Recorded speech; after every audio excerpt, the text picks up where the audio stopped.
Hi everyone, my name is Yusuf Sadak, and this section covers the scope of the project and the risk management exercise from a planning and controls perspective.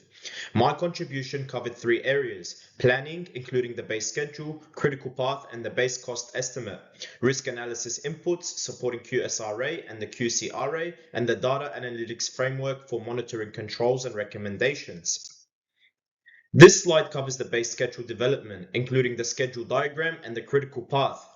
A 22-month deterministic baseline was developed across 10 major activities, the major critical path, and the driving project completion through zero flow activities. This schedule forms the planning baseline for the schedule risk analysis. This slide covers the key assumptions made in developing the schedule and cost baselines. These included a 6-day work calendar, fixed shaft durations, and wet weather excluded from the baseline. For cost, design was set at a 5% of direct costs, overheads at 5 million per month, and no contingency was included in the baseline.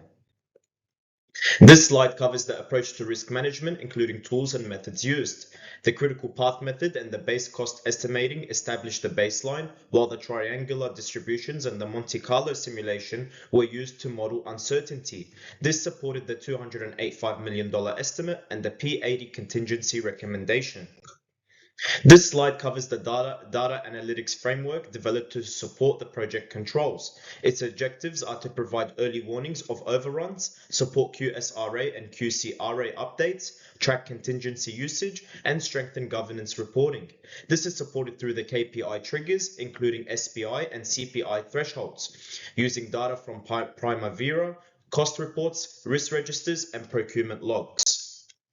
This slide covers the recommendations from my analysis. I recommend adopting P80 contingency targets using the schedule and cost baselines as the control foundation, applying a dashboard monitoring for performance controls, and updating QSRA and QCRA quarterly through continuous improvement.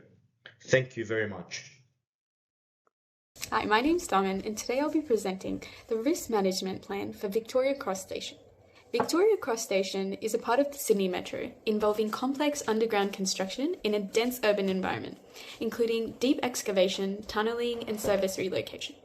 These high-risk activities create a significant exposure across time, cost, and work health and safety, requiring a structured and proactive risk management approach.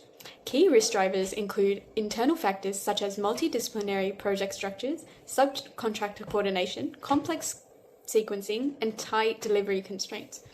External risks are influenced by the urban environment, authority approvals, community expectations, weather conditions, and strict client requirements. To manage this, the project adopts a proactive risk culture that promotes early risk identification, open communication, and continuous monitoring through regular meetings and workshops. This ensures that risks are addressed before escalation. A structured set of risk management tools supports this framework. The risk matrix is used to prioritize risks by combining likelihood and consequence, enabling clear identification of critical risks requiring immediate attention. The likelihood and the consequence table further define how risks are assessed across cost, time, safety, and ensuring consistency and objective in evaluation. The escalation framework establishes clear response actions based on the risk's severity, ensuring that the high and extreme risks are escalated to senior management and addressed promptly. The RACI matrix strengthens governance by clearly defining roles and responsibilities, ensuring accountability across all stages of the risk management process. In addition, a structured communication plan, including daily toolbox talks, weekly project meetings, and monthly risk workshops, ensures that risks are continuously monitored. Overall, the project adopts a moderate risk appetite within defined contingency limits, while maintaining zero tolerance for fatalities, environmental harm, and regulatory breaches. This integrated framework ensures risks are systematically identified, prioritized, and controlled through the project lifecycle. Hi, my name is Bashar, and I'll be discussing the risk management presentation for the Victoria Cross Station. The topics that I'll be discussing today will be risk identification, risk assessment, top risk, and quantitative risk register.